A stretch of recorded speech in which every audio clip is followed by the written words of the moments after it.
ఏరా మన గూడెంలో ఏం సంగతులు? దండాలు దొరా దండాలు. దండాలు దండాలు.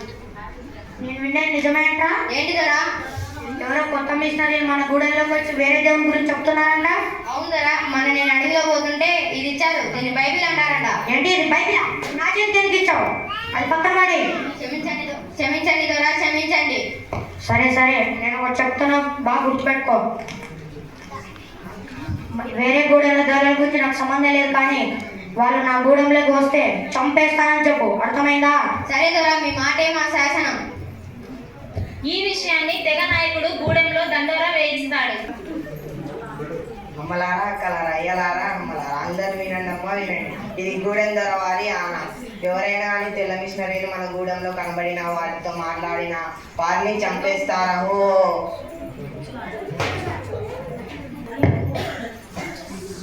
వస్తున్నా. అదంటోరా విన్నారా? విన్నాను, తెల్ల మిషనరీ వారి గురించే కదా. అవునయ్యా. వాళ్ళు యేసు గురించే కదా చెప్పేది, వేరే వారి గురించి ఏమైనా చెప్తున్నారా? వింటే వింటాం, లేకపోతే వెళ్ళిపోమని చెప్తాం. అయినా మన తెగ నాయకుడు ఎందుకంత కఠినంగా ఉన్నాడు? సరే అయ్యా, ఏమోలే కానీ నువ్వు వెళ్ళి పొలంలో పని అన్నావు కదా, వెళ్ళి చూసుకో, నేను ఇంట్లో పని చూస్తాను. సరే. అయ్యా మీకు వందనాలు. మీరేనా మిషనరీ అంటే? అవును నేనే, వేరే దేశం నుండి వచ్చాను. అవునా? మీరు త్వరగా ఇక్కడ నుంచి వెళ్ళిపోండి, మా తెగ వాళ్ళు చూస్తే మిమ్మల్ని చంపేస్తారు. చూడు, నాకు చావంటే భయం లేదు. నేను ఇక్కడ మరణించిన మరుక్షణం నా దేవుని దగ్గర నేను కళ్ళు తెరుస్తాను. కానీ ఈ భూమి మీద బ్రతికిన ఒక్క క్షణమైనా ఆ దేవుని గురించి, ఆ సత్య దేవుని గురించి చెప్పకుండా ఉండలేదు. ఏంటి మీరు చెప్పేది? చావంటే మీకు అసలు భయం లేదా? మాకు చావంటే చాలా భయం. మీ పేరు? నోక్సింగ్. చూడు నోక్సి, నాకు కొంచెం సమయం ఇవ్వు. ఈ ప్రశ్నలన్నిటికీ నేను నీకు సమాధానం చెప్తాను. సరే, ఇక్కడ వద్దు, పక్కనే మా ఇల్లు ఉంది, అక్కడికి వెళ్దాం రండి. ఇదిగో పిల్లలు, ఏం కాలేదు కానీ పోయి అమ్మని తీసుకురండి. చెప్పండి అయ్యా. ఈవిడేనా తెల్ల మిషనరీ అంటే? మన వాళ్ళు చూస్తే ఇంకేమైనా ఉందా? ఏం కాదులే, కొద్దిసేపు ఉండి వెళ్ళిపోతుంది కానీ. సరే.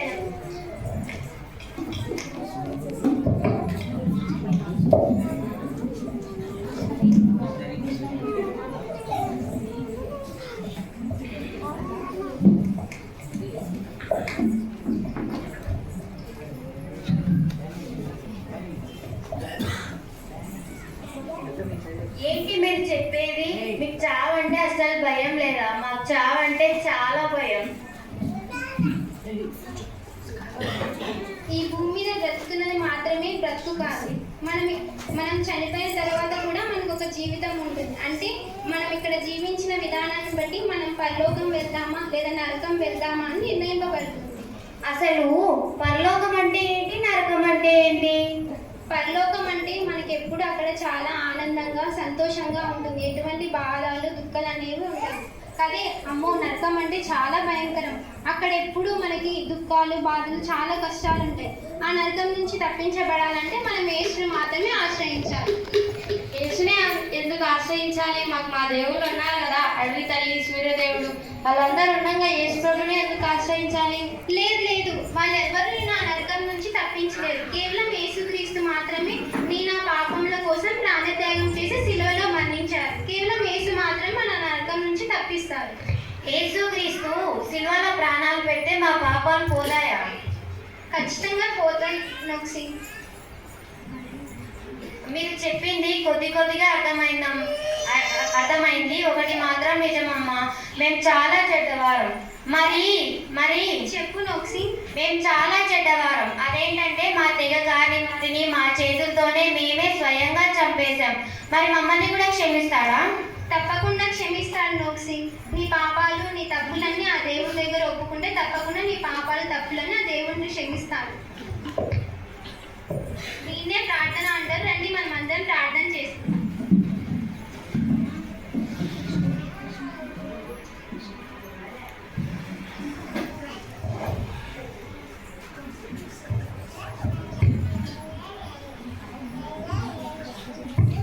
మీకు అర్థమయ్యేలా చెప్తాను వినండి. ఒక ఊరిలో ఒక న్యాయాధిపతి ఉండేవాడు. ఆ న్యాయాధిపతికి ఒక కుమారుడు ఉన్నాడు. ఒకరోజు వాళ్ళ కుమారుడు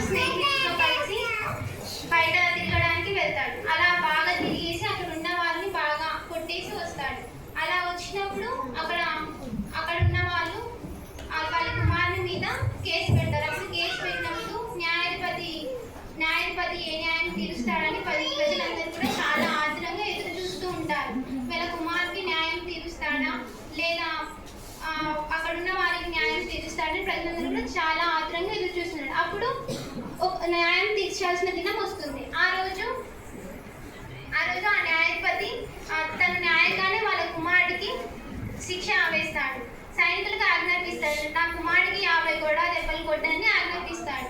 అప్పుడు సైనికులు వాళ్ళ కుమారుని తీసుకొని శిక్ష వేస్తున్నప్పుడు అప్పుడు వాళ్ళ న్యాయాధిపతి అయిన తండ్రి వెళ్ళి, వద్దు వద్దు, నా కుమారునికి శిక్ష వేయొద్దు, నా కుమారుని బదులు నన్నే శిక్షించండి అని చెప్తాడు. ఈ విధంగానే మన ప్రభువైన యేసుక్రీస్తు వారు కూడా మన పాపములకు బదులుగా ఆయనే మరణించి ఆయన శిక్ష అనుభవిస్తూ వచ్చినాడు. ఈ విధంగా మన ప్రభువైన యేసుక్రీస్తు వారు మన పాపముల కోసం మరణించారు, శిలువలో మరణించారు. రండి ప్రార్థన చేసుకుందాం. పరలోకమందున్న మా తండ్రి, దయతో మా పాపాలను క్షమించు, నీ రక్తంతో మమ్మల్ని కడుగు తండ్రి, నీ రక్షణలోనికి రాగొట్టుకు నాకు సహాయం చేయమని ప్రభువైన యేసుక్రీస్తు నామమున ప్రార్థిస్తున్నాం తండ్రి. ఆమేన్. ఇదిగోండి, ఈ బైబిల్ తీసుకొని రోజు చదవండి. దేవుని ప్రేమ ఏంటో మీకు తెలుస్తుంది. అక్కడ నుండి ఒక కథ విన్నాం కదా, ఆ కథ ఏంటి? 5 రొట్టెలు 2 చేపలు తెచ్చిన చిన్నవాడు వాటిని దేవుడు ఆశ్రయించి దీవించి 12 కప్పులు పుట్టించి 5,000 మందికి పంచిపెట్టాడు. మరి చెప్పారే. సరే, అయితే ఈరోజు ఇంకొక కొత్త కథ విందామా? ఇలా నోక్ సింగ్ తన కుటుంబంతో అబ్బా నోక్ సింగ్, ఎంత పని చేసావు? ముందు ఇప్పుడే నా దైనాన్ని చెప్తాను. నాయకుడా, అమోక్ సింగ్ ఎంత పని చేశాడో తెలుసా? ఏం చేశాడు? వాడు మన దేవుని కాకుండా తెల్లవాళ్ళ మిషనరీ దేవుణ్ణి ఆశ్రయిస్తున్నాడు. అవునా? ఇంత పని చేశాడు? నా తర్వాత గూడెం దొరం చేద్దాం అనుకున్నా, కానీ ఇంత పని చేశాడు. వెంటనే రేపు అందరినీ పంచాయతీకి రమ్మని చెప్పు, ముఖ్యంగా ఆ నోక్ సింగ్ కుటుంబాన్ని. వినండమ్మా, వినండి. రేపు పంచాయతీ ఉంది, అందరూ తప్పకుండా రావాల్సిందిగా కోరుతున్నాం. ముఖ్యంగా నోక్ సింగ్ కుటుంబం తప్పకుండా రావాలి. చూడండి పిల్లలు, దండోరా విన్నారు కదా? విన్నామన్నగారు. సరే, వాళ్ళు రేపు మనం ఏమైనా చేయొచ్చు, చంపేయచ్చు, అలాగే మనం ఏమైనా చేయొచ్చు. మనం వాళ్ళకి ఎటువంటి భయపడకుండా మనం ధైర్యంగా నిలబడాలి. మీరు చిన్నప్పటి నుంచి కథలు విన్నారు కదా, 12 మంది శిష్యుల గురించి, స్టెఫెన్ గురించి, మరియు ఇతర ప్రవక్తల గురించి విన్నారు కదా. వాళ్ళు ఎలాగైతే దేవుని కోసం నిలబడినారో మనం కూడా అలాగే నిలబడాలి. సరే, అయితే మీకు దేవుని చూడడం ఇష్టమేనా? ఇష్టం నాన్నగారు. సరే, అయితే ప్రార్థన చేసుకుందాం రండి. ఈ కొరకు సాక్షులుగా ఉండుటకు నా కుటుంబాన్ని, ఈ గూడెంలో ఉన్న వారిని అందరినీ మీ రక్షణలోకి నడిపించమని వేడుకుంటున్నాం పరమ తండ్రి. మరుసటి రోజు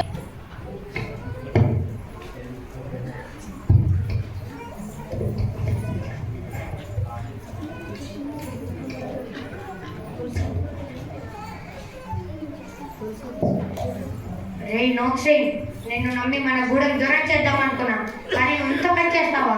మన జాతికి ద్రోహం చేసావురా, మన అడిగి తల్లికి, మన సూర్యదేవునికి. మర్యాద ఆ దేవుని విడిచిపెట్టు. లేదు దొరా, వాళ్ళు నిజమైన దేవుళ్ళు కారు, ఏసే నిజమైన దేవుడు. వాడి నోటి మీద కొట్టాడు, నాకే నీతులు చెప్తున్నాడు. అప్పు మర్యాద ఆ దేవుని విడిచిపెట్టావా? నేను చంపేయమంటావా? లేదు దొరా, నేను అలా చెప్పలేను. చంపేయటం వాళ్ళిద్దరు పిల్లల్ని. అయ్యో, చెప్పు నోక్ సింగ్, చెప్పు. నా పిల్లలు చనిపోతున్నారు. Decided to follow Jesus. I have decided to follow Jesus. I have decided to follow Jesus. No turning back, no turning back. మర్యాదగా ఇప్పుడన్నా ఆ దేవుని వదిలేస్తావా? లేదు దొరా, నేను అలా చెప్పలేను. వాడి భార్యను కూడా చంపేయండి రా. ఇదే నేను నీకు ఇస్తున్న చివరి అవకాశం. మర్యాదగా ఆ దేవుని వదిలిపెట్టు. లేదు దొరా, దేవుడు మిమ్మల్ని కూడా క్షమిస్తాడు. పిల్లల ప్రాణాలు పోతున్నా సరే నువ్వు ఎందుకు ఆ విడిచిపెట్టలేదు.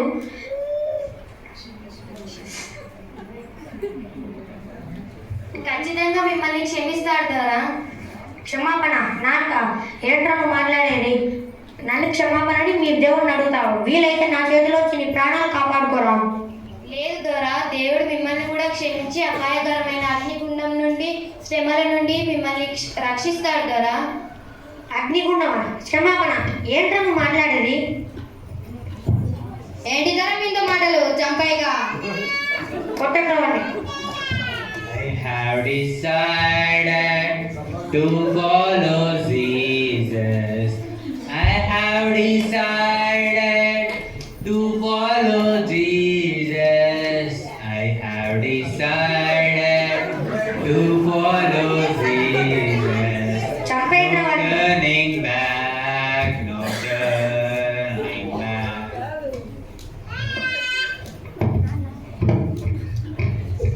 జై గుడందరికి జై. మోక్సిన్ కుటుంబాన్ని నాశనం చేసిన గుడందరికి జై. రే ఆగండ్రా, ఎంత పని చేశారా మనం? నోక్సిన్ కుటుంబాన్ని అంతం చేశారా? మనం వాళ్ళని చంపగలిగాం కానీ వాళ్ళలో ఉన్న విశ్వాసాన్ని చంపలేకపోయాం రా. ఏదో ఒకసారి ఆ బైబిల్ ఇవ్వండి. గోధుమ గింజ భూమిలో పడి చావకుండిన ఎడల అది